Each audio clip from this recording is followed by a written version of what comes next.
Ko tatau ki uta te tono raupatu a Ngāti Hauā.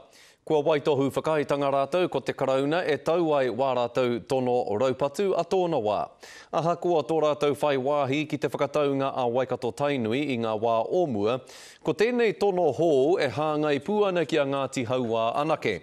Kei roto i te whakaitanga nei, te whakatau a te karauna e ki ana, i takahi rātou i te tiriti, i tā rātou tuku i o rātou ope taua, kia whakawhiti i te awa o mga tāwhiri i te tau 1813.